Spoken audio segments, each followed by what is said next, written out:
ഏതാനും ജഡ്ജിമാർ ഈ അടുത്ത സമയത്ത്, അതായത് മുൻ ജഡ്ജിമാർ, ഇപ്പം ജഡ്ജിമാരല്ല അവർ കുറേ പേര് ചേർന്നിട്ട് ഇന്ത്യൻ ചീഫ് ജസ്റ്റിസിന് ഒരു കത്തയച്ചതായിട്ട് ഈ മാധ്യമങ്ങളിൽ നിന്നുമൊക്കെ കാണുന്നു.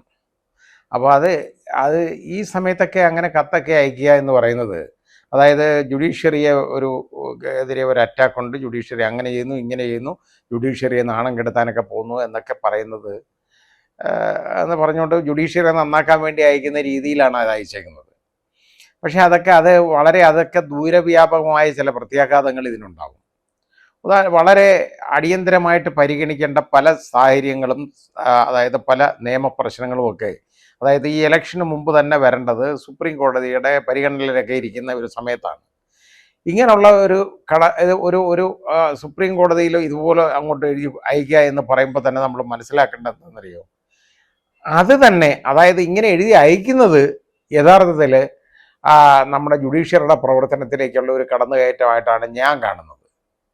അപ്പോൾ ഞാനേ മാത്രമേ ഉള്ളൂ നല്ല ജഡ്ജി, ഞാനുള്ള സമയത്ത് നല്ലതായിരുന്നു, അത് കഴിഞ്ഞാൽ പിന്നെ ജഡ്ജി ഇല്ലെന്ന് വെച്ചാൽ ഞാൻ കഴിഞ്ഞാൽ പ്രളയം എന്ന് പറയുന്ന ഒരു കാഴ്ചപ്പാടുള്ള കുറേ ജഡ്ജിമാരൊക്കെ എല്ലാ മേഖലകളിലും ഉണ്ട്, കുറേ കാര്യങ്ങളിലുമൊക്കെ ഉണ്ട്. ആ കാഴ്ചപ്പാട് ശരിയല്ല. ഇപ്പോൾ സുപ്രീം കോടതി ഇരിക്കുന്ന ഇന്ത്യൻ ചീഫ് ജസ്റ്റിസ് എന്ന് പറയുന്നത് വളരെ അത്രത്തോളം നല്ല വ്യക്തിബോധവും നിയമ അവബോധവും ഉള്ള ഒരാളായിട്ടാണ് എനിക്ക് മനസ്സിലായിട്ടുള്ളത്. ഞാൻ കണ്ടുകൊണ്ടിരിക്കുന്നത് അങ്ങനെയാണ്. അദ്ദേഹത്തിൻ്റെ വിധിന്യായങ്ങളായാലും ആ ബോൾഡായിട്ടുള്ള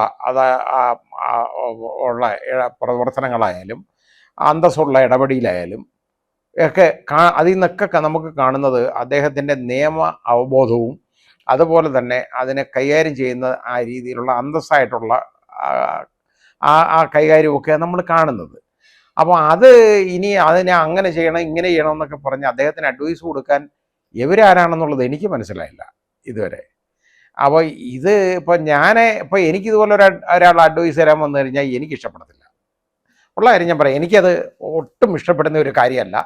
എനിക്ക് ഇങ്ങനെ ഒരു അഡ്വൈസ് തരിക, കാരണം നമ്മുടെ നീതിന്യായ വ്യവസ്ഥയിലേക്കുള്ള കൈകടത്തലാണ്, അതായത് എന്നൊക്കെ പറയുന്നതിലൊന്നും എനിക്ക് വലിയ കാര്യമൊന്നും അതിനകത്ത് തോന്നുന്നില്ല. അങ്ങനെ എല്ലാ കാലത്തും ഇതൊക്കെ കൈകടത്താനൊക്കെ തൽപര കക്ഷികളൊക്കെ ശ്രമിക്കും. അതിന് പിടികൊടുക്കാതെ നിൽക്കുന്നതാണ് ജുഡീഷ്യറി ചെയ്യേണ്ട കാര്യം.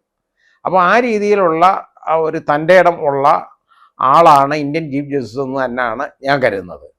പിന്നെ ബാക്കിയുള്ള ജഡ്ജിമാരൊക്കെ അതൊന്നും ആരെക്കുറിച്ചും എനിക്ക് ഇതിനകത്ത് മോശമായിട്ടൊന്നും പറയാൻ കാണുന്നില്ല, ഞാനൊന്നും കാണുന്നില്ല പലപ്പോഴും. പിന്നെ ഇങ്ങനെയുള്ള അടിയന്തര പ്രാധാന്യമുള്ള ഒരുപാട് കാര്യങ്ങൾ കോടതി വരുമ്പോൾ അതിന് ബോൾഡായിട്ടൊരു ഡിസിഷൻ എടുക്കുക, അതിന് തക്ക സമയത്ത് ഡിസിഷൻ എടുക്കുക എന്നൊക്കെയുള്ള, അതല്ലാതെ ഒരു സാധനം ഇട്ട് മാറ്റുന്നത്, അതായത് ഒരു പ്രശ്നം വന്നു കഴിഞ്ഞാൽ അത് പരിഗണിക്കാതെ അതിങ്ങനെ മാറ്റിക്കൊണ്ടിരിക്കുക, മാറ്റി പോവുക എന്നൊക്കെ പറയുന്നത് വളരെ മോശമായൊരു പ്രവണതയാണ്. അത് ഒരുപാട് ആളുകളെ ചിന്തിപ്പിക്കുകയും അത് ജുഡീഷ്യറിയിലുള്ള വിശ്വാസം നഷ്ടപ്പെടാനുള്ള ഇടയുണ്ടാക്കുകയൊക്കെ ചെയ്യുന്ന ചില കാര്യങ്ങളുണ്ടാവും. അപ്പോൾ ഒരു ഉദാഹരണമായിട്ട് ഒരു കേസ്, അത് ഏത് കേസാണെന്ന് ഞാൻ പറയുന്നില്ല, അത് അതായത് ഇന്ത്യയിൽ മുഴുവൻ ശ്രദ്ധ ആകർഷിക്കുന്ന ഒരു കേസാണ്. അത് ഏതാണ്ട് 40-42 അഡ്ജോൺമെൻറ്റ്സ് ആയി ഇതിപ്പോൾ. അതാണ്. അപ്പോൾ അങ്ങനെ വരുന്നുണ്ടെങ്കിൽ ആളുകൾ വിചാരിക്കും ഇങ്ങനെയുള്ള ആളിൻ്റെ കേസിന് എന്താ പ്രത്യേകത എന്ന് തോന്നും. അങ്ങനെ ഉള്ള പ്രത്യേകത അങ്ങനെ തോന്നാൻ പാടില്ല. അങ്ങനെ തോന്നിക്കുന്നത് യഥാർത്ഥത്തിൽ ജുഡീഷ്യറിക്ക് അവമതിപ്പും ഒക്കെ ഉണ്ടാവും. പക്ഷെ അത് കണ്ടുകൊണ്ട് ഞാനിതിന് എഴുതിയേക്കുക ഇങ്ങനെ മാറ്റരുത്, ഇങ്ങനെ മാറ്റി കഴിഞ്ഞ് കഴിഞ്ഞാൽ ജുഡീഷ്യറിക്ക് വളരെ മോശമാണ്. പലപ്പോഴും കേസുകൾ മാറ്റാൻ ഒരുപാട് സാഹചര്യങ്ങളുണ്ടാകും. നമ്മൾ കഴിയുന്നതും അത് ഇങ്ങനെയുള്ള കേസുകളിൽ അവോയ്ഡ് ചെയ്യണം, അങ്ങനെ മാറ്റരുത്. അങ്ങനെയുള്ള മാറ്റിപ്പോകുന്ന ആ രീതി ഉണ്ടാകരുത്. ഉണ്ടാകുമ്പോൾ അത് വിമർശനം അതിന് ഉണ്ടായെന്നിരിക്കും. അപ്പോൾ അതൊന്നും ഇല്ലാതാക്കണം. കാരണം അപ്പോൾ ആളുകൾ ചിന്തിക്കും ജുഡീഷ്യറിയിലേക്കും ഇതുപോലുള്ള കടന്നുകയറ്റമുണ്ടോ, ജുഡീഷ്യറിയിൽ ഇതിൻ്റെ സ്വാധീനമുണ്ടോ, ഗവൺമെൻറ്റിന് എന്തെങ്കിലും ജുഡീഷ്യറി കാര്യമുണ്ടോ, ഇതൊക്കെ തോന്നും.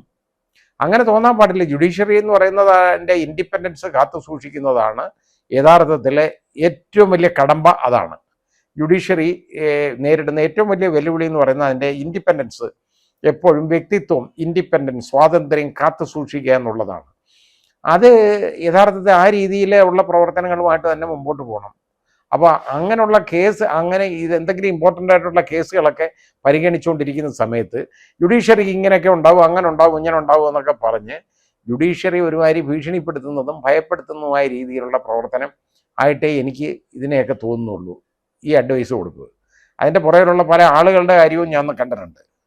അത് ഇതിനകത്ത് ചില വിധത്തിൽ ഉള്ള ചില താല്പര്യങ്ങൾ, പ്രത്യേക താല്പര്യങ്ങളുള്ള ആളുകൾ അതിനകത്ത് കടന്നുകൂടിയിട്ടുണ്ട് എന്നുള്ളത് സത്യമാണ്.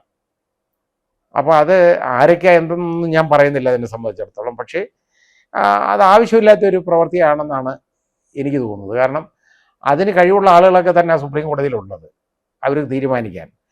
അത് അവരുടെ കഴിയൊക്കെ സൂപ്പർ ജഡ്ജിയായിട്ട് ചമഞ്ഞിട്ട് അവർക്ക് അഡ്വൈസ് കൊടുക്കാൻ പോകുക എന്ന് പറയുന്നത് യഥാർത്ഥത്തിൽ ഒരു കാരണവശാലും ശരിയല്ല, അതിൻ്റെ ആവശ്യമില്ലാത്തതുമാണ്. മുമ്പ് ഇങ്ങനെയുള്ള ഒരു കീഴ്വഴക്കം ഉണ്ടായിട്ടില്ല. അതായത് ഇതുപോലെ ഈ ജുഡീഷ്യറിക്ക് അഡ്വൈസ് കൊടുക്കാനായിട്ട് വലിയ വലിയ ആളുകൾ ഇങ്ങോട്ട് ഇറങ്ങുന്നത് ഞാൻ കണ്ടിട്ടില്ല. ഇപ്പോഴാണ് ഞാൻ ആദ്യമായിട്ടാണ് കാണുന്നത് കേട്ടോ. അപ്പം ഞാനിതിന് ആളല്ല, കാരണം ഞാൻ അത്രയും വലിയ ആളല്ല. പക്ഷേ ഇത് ഈ കാണിക്കുന്നത് തോന്നിവാസമാണെന്നുള്ളത് എനിക്ക് വിളിച്ചു പറയാൻ പറ്റും. ഇതിനിപ്പോൾ ഞാനിത് പറയുന്നതിന് ഒത്തിരി എതിർപ്പുണ്ടാവും. കാരണം പല മുൻ ജഡ്ജിമാർ എല്ലാം കൂടെ ചേർന്ന്, മുൻ ജഡ്ജിമാരെന്ന് പറഞ്ഞാൽ ആരാണ്? അവർക്ക് എന്താ ഇതിനകത്തുള്ളത്? റിട്ടയർ ചെയ്ത് ശമ്പളവും വാങ്ങിച്ചിട്ട് വീട്ടിൽ പോയി കുത്തിയിരിക്കണം. അതല്ലെന്നുണ്ടെങ്കിൽ ഒരുപാട് എണ്ണത്തിന് ഈ പറയുന്നതിനെല്ലാം ഓരോ ജോലി ഏറ്റെടുത്തിട്ടുണ്ട്. അതും നോക്കി അതിൽ നിന്ന് കിട്ടുന്നത് വാങ്ങിച്ചുകൊണ്ട് വീട്ടിൽ ഇരുന്നോണം. അത് അല്ലാതെ ഇതേപോലെ അഡ്വൈസ് കൊടുക്കാനായിട്ട് ഇറങ്ങി തിരിക്കരുത്. കാരണം ഇത് ശരിയായ ഒരു കീഴ്വഴക്കമല്ല, നല്ലൊരു കാര്യമല്ല ചെയ്യുന്നത്, നല്ലൊരു പ്രവൃത്തിയല്ല.